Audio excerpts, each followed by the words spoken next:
ვხედავთ, რომ ევროპელი პარტნიორები სერიოზულად იღებენ ვალდებულებებს იმ შეთანხმების ფარგლებში, რომლითაც უკრაინისთვის ამერიკული შეერაღების შესყიდვა ხდება. რუსეთი ხედავს ნათელ სიგნალს იმისათვის, რომ მიუჯდეს მოლაპარაკებათა მაგიდას. თუ მოკლე ვადაში ეს არ მოხდება, მშვიდობისკენ გზა არ გამოჩნდება და ომი არ დასრულდება, მაშინ შეერთებული შტატები მოკავშირეებთან ერთად მზადაა გადადგას საჭირო ნაბიჯები, რათა რუსეთს დაუწესდეს საფასური განგრძობადი აგრესიისთვის. ეს ნაბიჯი თუ უნდა გადავდგათ, ამერიკის შეერთებული შტატების ომის დეპარტამენტი მზადაა საკუთარი წვლილი შეიტანოს, ისე როგორც მხოლოდ ამერიკის შეერთებულ შტატებს შეუძლიათ.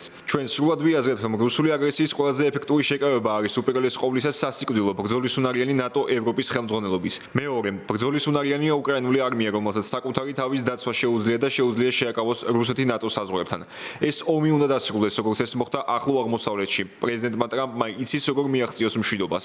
მხოლოდ მას აქვს ამის უნარი. ეს ომი პრეზიდენტ ტრამპის დროს არ დაწყებულა, თუმცა მისი პრეზიდენტობისას დასრულდება. მოდით დავამყაროთ მშვიდობა ძალის მეშვეობით.